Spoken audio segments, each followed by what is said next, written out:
So yesterday there was talk in Traverse City at a commission meeting about what to do with the Cherry Festival. Should it be changed? Trevor Tkach is the director of the National Cherry Festival, executive director. He was at that meeting, curious to see what would happen, and he promised to give us a report this morning. Thanks for being available. Yeah, happy to be on 2 days in a row. I'm special. Yeah, you were anyway. We love the Cherry Festival, of course, and heard on WJNL in Traverse City there. And people come from around the country to go to the National Cherry Festival, not to mention the Blue Angels. So any changes after yesterday's meeting? Well, it was a pretty exciting day in Traverse City yesterday. Of course, we were on ABC's The Chew on television with Mario Batali, a segment he taped during the summer months. So there was a lot of energy rolling into that evening meeting, revolving around the exposure that the festival got for the city and for the cherry industry. So I think that kind of set a tone. It felt good. A lot of positive energy walking into the room, and it was a good conversation. It didn't feel like the commissioners were dictating to the festival, but more that they wanted to explore some different opportunities. It kind of came off the idea of shortening the festival, and most of the changes they were talking about were minor things that we could easily adjust, I believe, to make it more amenable to the city.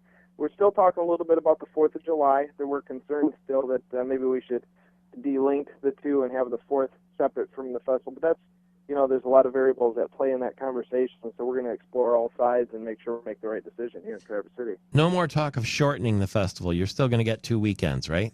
Yeah, it really felt like they were coming off that thought process. Of course, we did make some promises that we'd work at minimizing the setup and teardown time, which I think is important. We want people to access the public parks, so it's in everyone's best interest to do that. It'll be a little bit more strenuous on all the great volunteers who come out to do that work, but if it's for the betterment of both the city and the industry and of course the festival, I think everybody will get on board with that. And it'll still take place in the same footprint of the open space for the most part? It will. We talked a little bit about modifying the overall envelope, if you will, to make sure it's consistent for all festivals. Make sure safety is a main objective, and the trails are available. And some other, like I said, some minor tweaks that I think will just make for a better quality event overall.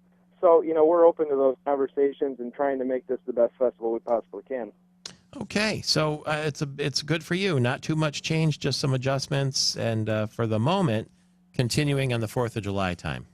Yeah, we'll look at the fee structure and a few other items that I think we can, we can all work together on and maybe share some of the risk and reward as a city partnership. Everybody loves their festival. I don't think there was ever any intent of doing damage to the festival, and that really came to light last night. It was good to see that partnership maybe rekindled with the city with some new energy, and I'm optimistic we can come up with a more long-term plan so we can work together for many years to come. Well, that's great. Any chance you get Neil Diamond next year? What would that cost? Well, he's a good buddy. I'll just call him. No big deal. Oh, he is, huh? Okay.